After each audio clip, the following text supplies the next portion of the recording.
Welcome back to my channel. I'm Vicky and I love all things fragrance, body care, beauty, and I love a good haul. So if that sounds like something you're interested in, hit the subscribe button and notification bell to miss any of my uploads. So I want to get back into catching you up on some of the books I've been reading.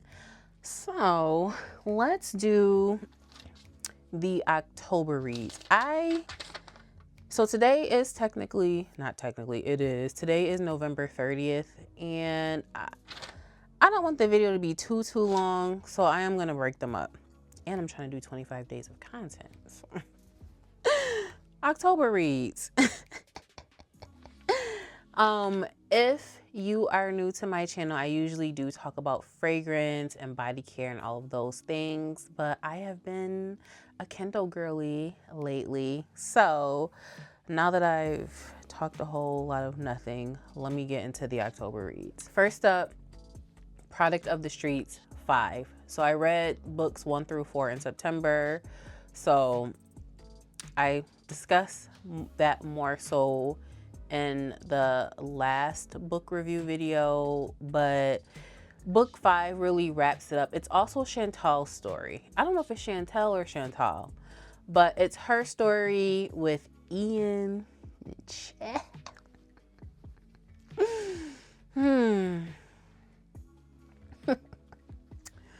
So I saw a post about the Union City Kings, and the post said that they put the UCK in FUCK.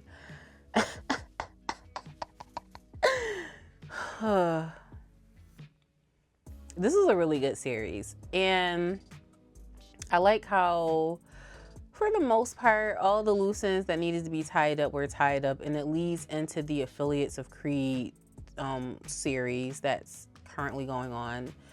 I'm not sure if the second book to that is already out, but I know the first book to that is definitely out. But Product of the Streets 5, Chantal, she had gotten kidnapped, and a lot happened to her in the time she was kidnapped, and she had that trauma that she's been carrying around from that.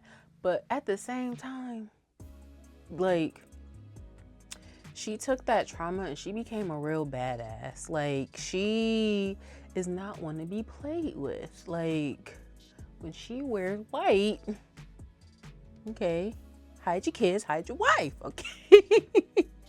I promise I haven't had any alcohol, but Chantal, is she the one that keeps the girls in line at Oz's adult playground? I'm trying to figure out how to articulate book 5. Aside from the BTC, which is called Behind the Curtain, and you need an NDA for that. Cause yeah, it goes down behind the curtain. Okay, it goes down. Okay, it's a lot that happens behind the curtain. Anyways, so some of the loose ends that are getting tied in book 5, again, Chantal and Ian, and then there's this cartel issue lingering over their heads. It is a lot of action in more ways than one happening in book 5. And I probably should have talked about book 5 when I was talking about books 1 through 4, but it's street lit with some erotica, some BDSM life, some potential poly life. It's a wild ride, and I don't know if this is an instance where some of this art is imitating life, but I want to have a conversation with Ebony. That's the E in E-Bowser. Where did this story come from? Like, between all 5 books, because there's a lot going on, and it is quite a tangled web, and how everything is like linked together and all the secret side stories. There's so much between all 5 books. So yeah, but book 5 definitely ties up loose ends for the most part. So highly recommend the Product of the Street series. There's 5 books. And if you haven't read it and you're interested, go in with an open mind, okay? And buckle up, because it's a wild ride. Next, I read Mega Man from Mel Dow. Now, I want to know, is it pronounced Dow? Or I don't know how to correctly pronounce it. But this is a story of Megatron and Ruth. So Megatron is a contract unaliver, if you will. And he also has some legitimate businesses that he runs. He owns some restaurant franchises. Ruth is a church girl, very structured lifestyle. So they end up meeting, and Mega put the pressure on day one and never let up. Now, Mega, quite unhinged, okay? Top 10 of the unhinged male characters that I've come across in some of these series. Mega is very unhinged. He will say whatever, okay? And not care. Like, he will beat your daddy up and not care. He might even do it in a church.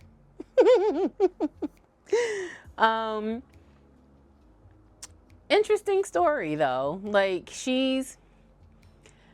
Ruth, she had her chance out like in the world. She went away to school, and then her father popped up on her and found out she had a man, and her father was running a church. And you know what? There's always somebody in the church that got a secret. Okay, it's always somebody in the church carrying secrets. So there's some family secrets in this story. It's, yeah, definitely a funny read. There's quite a few laughable moments. So I enjoyed Mega Man, and I think it's a series, if I'm not mistaken. I don't know how many books are in the series, but I feel like there's a series starting with Mega Man. Next is Lilac from BB Reed.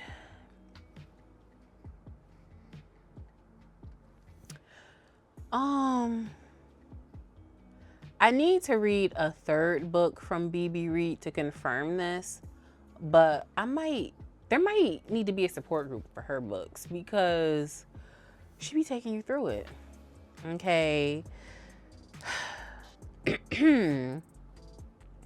So Lilac is the story of this group, Bound, which started out with 3 members, but they ended up adding a 4th member, and then that 4th member ended up unaliving, I think through he OD'd, and they were looking for a 4th member.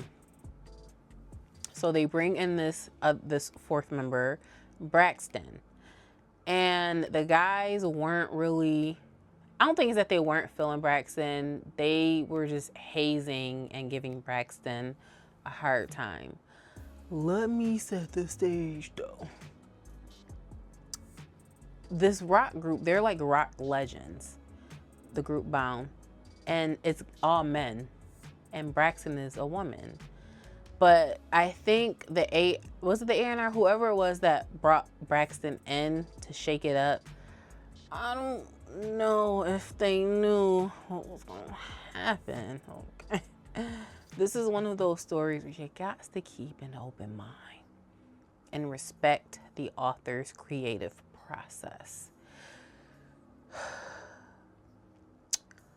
What else can I say about this without giving too much away? It's a wild ride, okay? They were all on a tour bus together. They were all the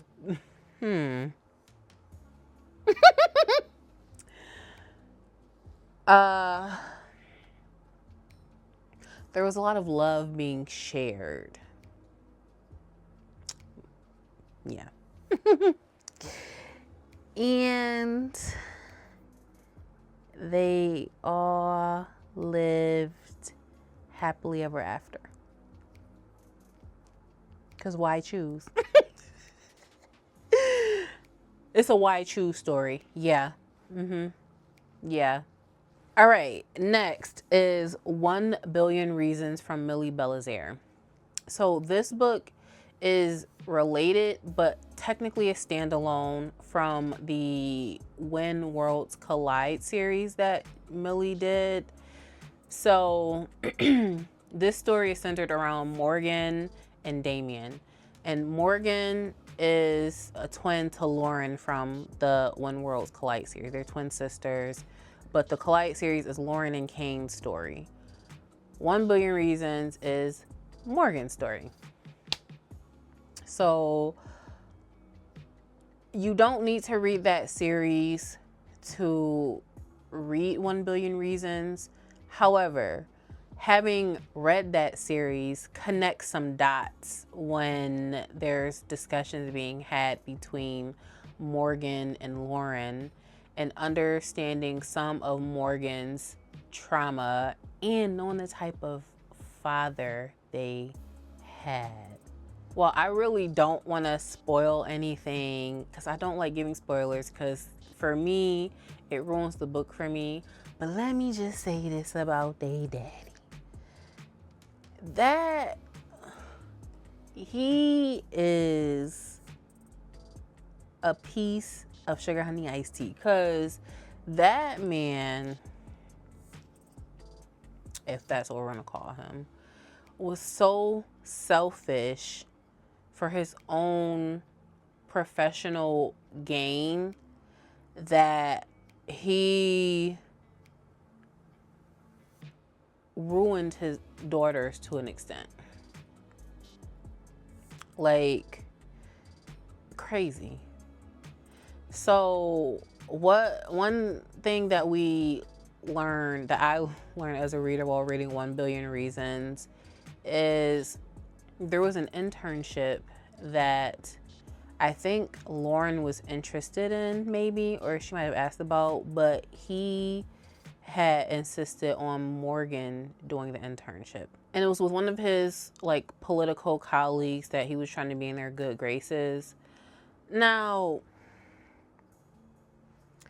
he knew, at least had an inkling, that that man, his friend, had a thing for young girls, and he's a middle-aged older man, and you sent your daughter into that. Like, that, I hate giving away spoilers, but that really pissed me off. Like, their father, he will piss you off in the When Worlds Collide series, but seeing it more so on this side, you sent her in there knowing. Okay. That man, Lord.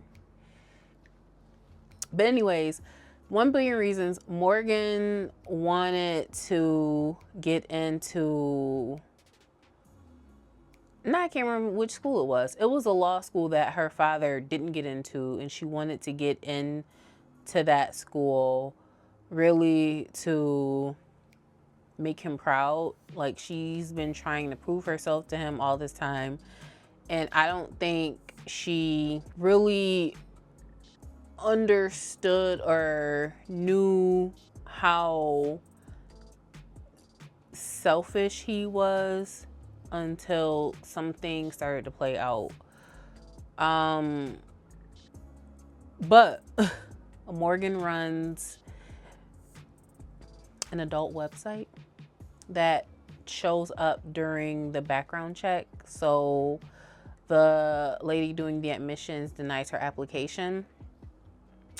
But during the interview that Lauren had, she had ended up getting a call from a really rich donor. So Lauren, and they said that donor's name, which is Damien.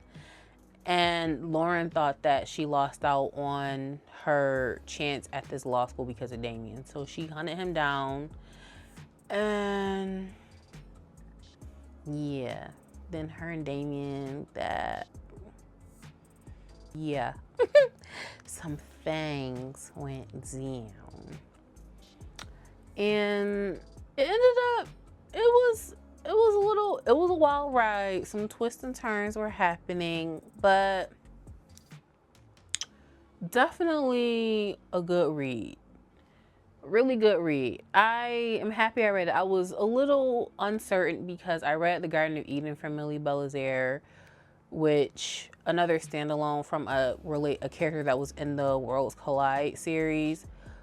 It was a good book, but it didn't keep me wrapped in like Fast or the Collide series did. But this one was better. So, decent read. But the trigger warnings will be there's some essay happening, some drug abuse, some potential unaliving. So, keep all that in mind. Next, Hook Crucifixion from Blossom Reigns. This is the story of Vitani and Godric. This one, tricky for me because Godric's nickname is God. They call him God, and his group they call the Disciples. And there's a lot of biblical references and inferring, like implication. And I do want to keep an open mind and respect the author's creative process, but I feel like just a little bit. I don't play with God. I do not play about God. Some of the inferences I'm like, I don't like this. Like nailing people to a cross. I don't like this. I don't know how I feel about this. Like I'm gonna respect the creative process, but I'm trying to keep open mind. The book, like the content of the book outside of those like implications was pretty okay. There is a part 2. There might even be 3 parts if I'm not mistaken. But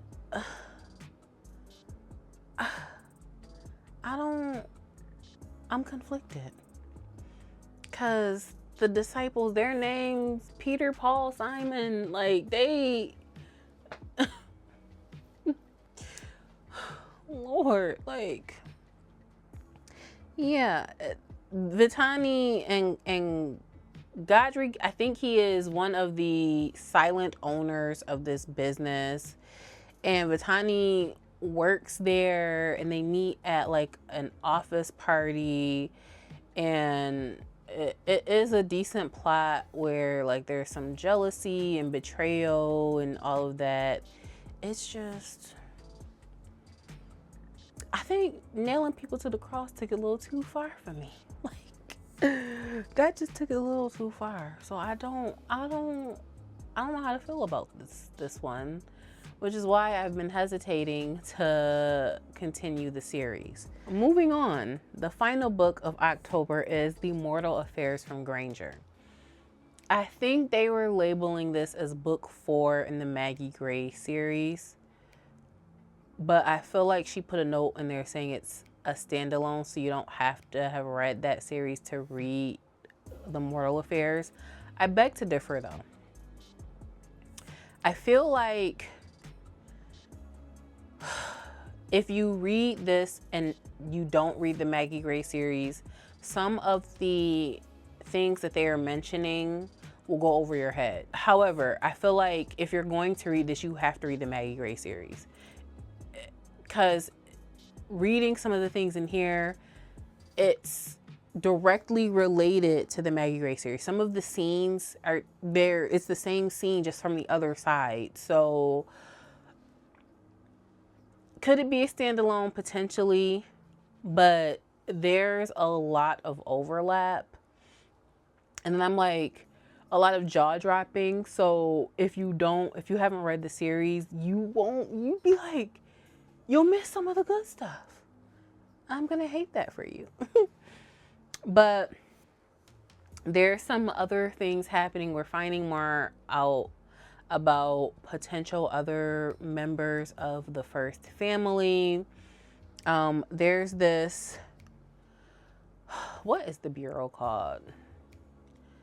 Something that I forgot, child, okay? But they are essentially supposed to keep the mythical beings in line, especially above ground. So Hamora, she's a mixture of a bunch of things, but she has some fairy or fae and witch in her bloodline. And then Trevor, we find out, is part of the first family. He's a true mimic. So yeah, we're finding out about a bunch of lies and secrets and everything. So I'm really interested in seeing what happens, because we left off with the actual Maggie Gray series at book 3. We left off with such a cliffhanger. Okay. Like in the church. So I'm ready to see what's going to happen, where we pick back up at. So yeah. But this is still kind of I don't know if it's like an enemies to lover kind of story. Cause Trevor, in the beginning, he was kind of a bully, but we learned that he doesn't know initially, or at least it's blocked out, like who he really is. He just thinks he's a mimic able to shift into like other kind of like animals or whatever, but he doesn't know he's a vampire. And then that's how they end up taking a call, which one of them is from Maggie. Okay.